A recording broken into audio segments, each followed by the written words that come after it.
There's a moment in every high performer's life where the wall appears. You're at 20 miles of the marathon, you're in the fourth quarter and you're down by 10.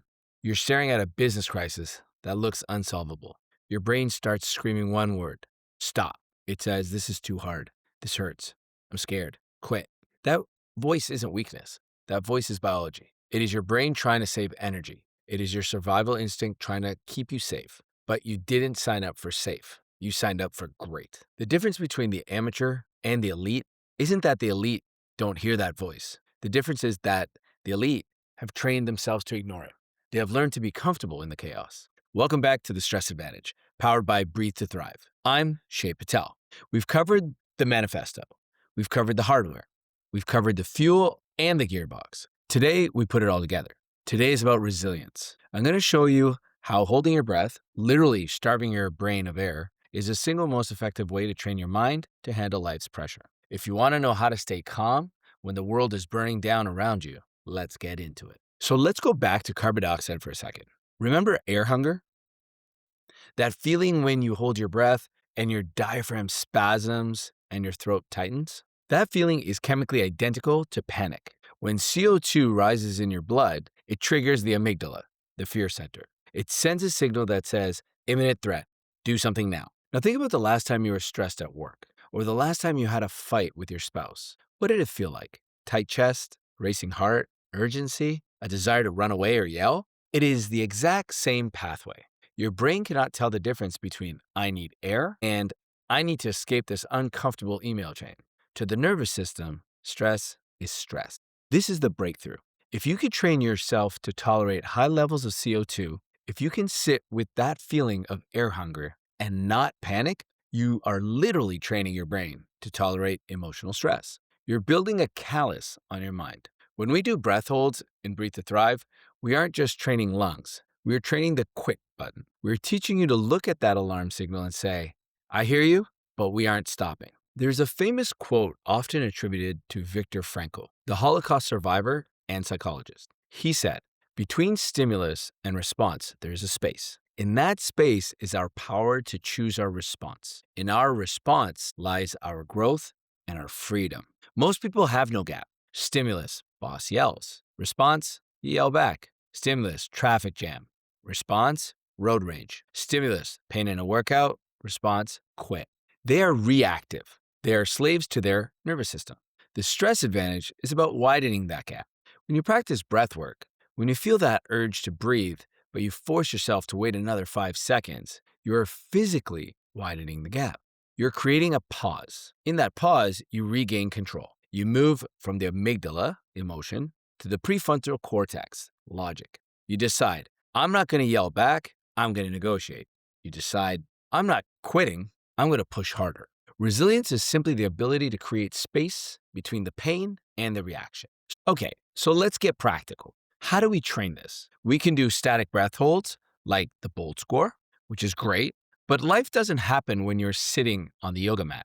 Life happens when you're moving.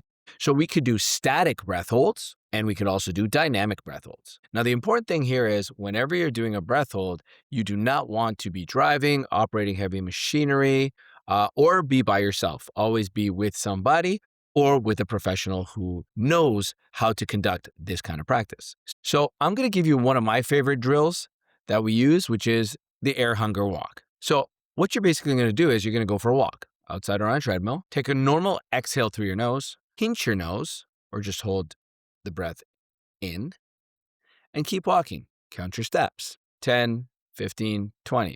When you feel a medium to strong urge to breathe, let go and breathe through your nose only. Recover for a minute while walking, and then try to repeat that 5 times. Why is this so hard?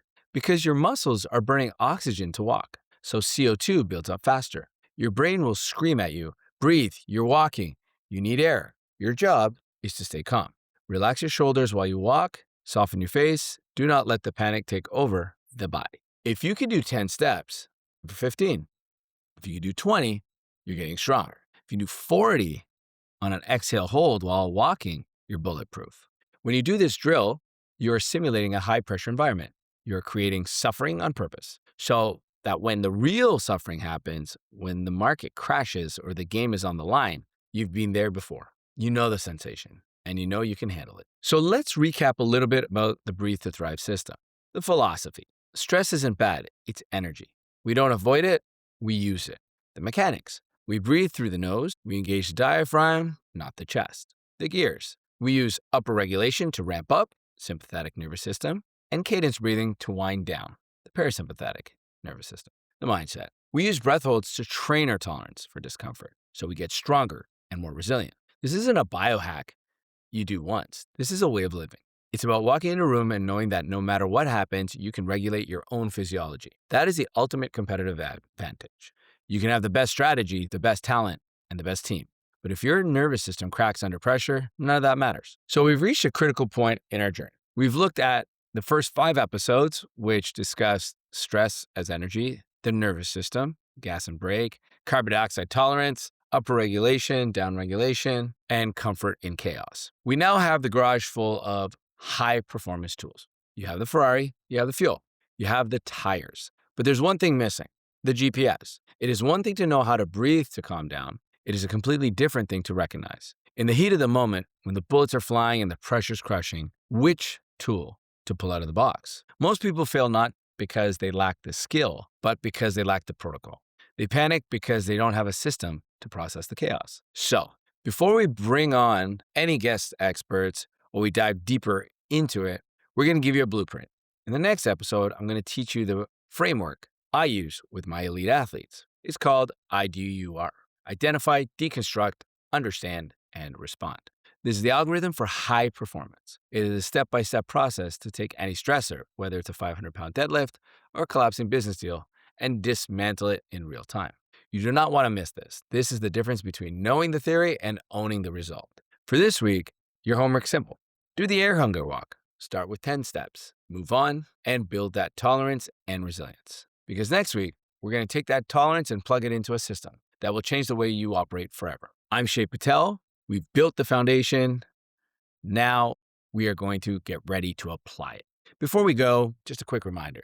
The content of this podcast is for educational and informational purposes only and does not constitute medical advice. I am a performance coach, not a doctor. The breathing techniques and stress protocols we discuss, including the Breathe to Thrive method, can be powerful, but they also impact your physiology. Always consult your physician before starting any new breathing or exercise program.